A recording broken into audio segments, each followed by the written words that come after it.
Hello friends, आज की इस वीडियो में क्लास 10th के लिए सोशल साइंस का most important VVI objective question को देखेंगे, जो कि आपकी 2022 एग्जाम के लिए बहुत इंपॉर्टेंट है। अगर 2022 एग्जाम में आप 400 प्लस नंबर लाना चाहते हैं तो आपको अच्छे से पढ़ाई करनी होगी, वीडियो को अच्छे से देखना होगा, अंत तक देखना होगा और जितने ऑब्जेक्टिव क्वेश्चन है आपको उसको याद कर लेना होगा। ठीक है, 400 प्लस लाने के लिए आपको कोई कैप्सूल उपसूल खाने की जरूरत नहीं है और खाने से 400 प्लस आपके मार्क्स नहीं आएंगे, आपको पढ़ाई करनी होगी। ठीक है, तो आज का पहला क्वेश्चन है, नरोत्तम सिंहानु कहाँ के शासक थे। ठीक है, नरोत्तम सिंहानु कहाँ के शासक थे। 4 ऑप्शन है, कोई एक ऑप्शन सही होगा। तो आपको आंसर पता हो तो आप कमेंट बॉक्स में जाएं और आंसर को कमेंट कर दें। ठीक है, तो इसका सही आंसर हो जाएगा ऑप्शन डी कंबोडिया के। ठीक है, नरोत्तम सिंहानु कहाँ के शासक थे, तो कंबोडिया के शासक थे। 2 नंबर क्वेश्चन है, अंकोरवाट का मंदिर कहाँ स्थित है। अंकोरवाट का मंदिर कहाँ पे स्थित है। ऑप्शन ए है वियतनाम में, बी है थाईलैंड में, सी है लाओस में और डी है कंबोडिया में। इसका सही आंसर हो जाएगा ऑप्शन डी कंबोडिया में। अंकोरवाट का मंदिर कहाँ पे स्थित है, तो कंबोडिया में स्थित है। वो क्वेश्चन बहुत ही वीवीआई था। 3 नंबर क्वेश्चन है, हुआ आंदोलन किस प्रकृति का था। हुआ आंदोलन किस प्रकृति का था, तो इसका सही आंसर हो जाएगा ऑप्शन डी क्रांतिकारी धार्मिक, यानी कि जो हुआ आंदोलन था वह क्रांतिकारी धार्मिक प्रकृति का था। 4 नंबर क्वेश्चन है, the history of the loss of Vietnam. The history of the loss of Vietnam किसने लिखी है, इसको किसने लिखा है, तो इसका सही आंसर हो जाएगा ऑप्शन बी फान बोई चाओ ने लिखी है। ठीक है, the history of the loss of Vietnam किसने लिखा है, तो फान बोई चाओ ने लिखा है। 5 नंबर क्वेश्चन है, वियतनाम में टोकेन फ्री स्कूल की स्थापना कब हुई थी। यानी कि टोकेन फ्री स्कूल की स्थापना कब हुई थी, और क्वेश्चन वीवीआई है। ठीक है, यह वीवीआई क्वेश्चन है, आप इसे याद कर लें, जैसे भी याद करें इसको याद कर लें। इसका सही आंसर हो जाएगा ऑप्शन ए 1907 में, यानी कि वियतनाम में टोकेन फ्री स्कूल की स्थापना 1907 में हुई थी।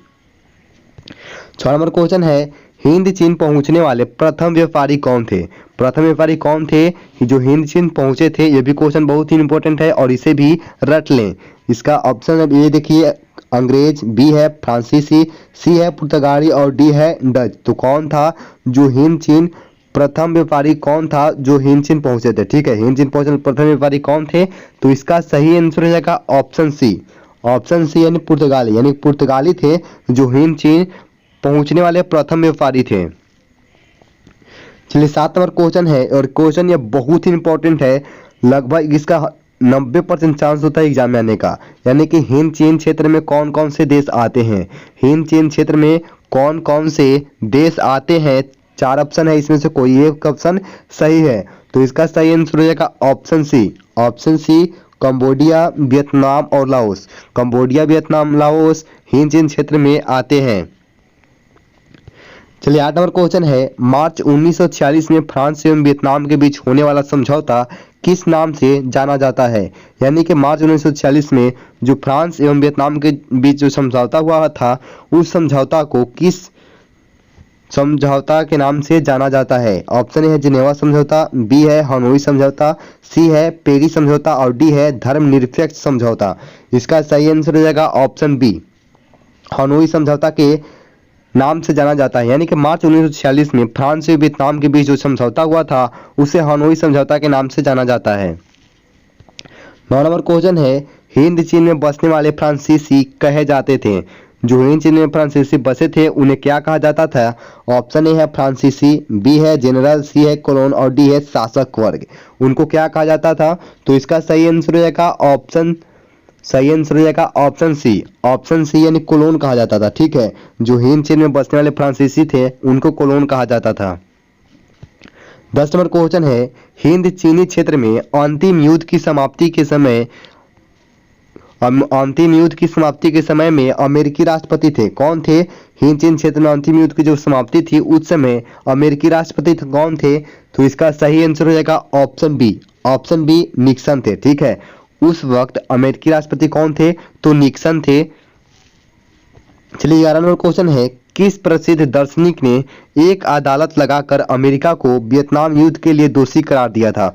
वो कौन था अमेरिकी, और जो कौन थे प्रसिद्ध दार्शनिक कौन थे वो, जिन्होंने एक अदालत लगाकर अमेरिका को वियतनाम युद्ध के लिए दोषी करार दिया था। ठीक है, तो इसका सही आंसर हो जाएगा option A. Option A Russell थे। देखो, रसेल थे जिन्होंने एक अदालत लगाकर अमेरिका को वियतनाम युद्ध के लिए दोषी करार दिया था। चलिए 12 नंबर क्वेश्चन है, वियतनाम का एकीकरण पूर्ण हुआ। वियतनाम का एकीकरण पूर्ण कब हुआ था?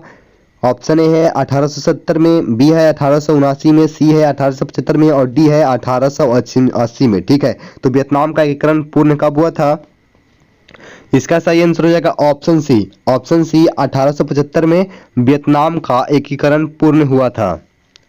13 नंबर क्वेश्चन है, पुर्तगालियों ने कहाँ अपना केंद्र बनाया था? पुर्तगालियों ने कहाँ अपना केंद्र बनाया था?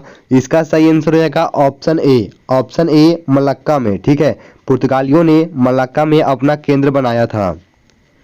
14 नंबर क्वेश्चन है, वियतनाम में रहने वाले फ्रांसीसी नागरिकों को क्या कहा जाता था? वियतनाम में रहने वाले फ्रांसीसी नागरिकों को क्या कहा जाता था?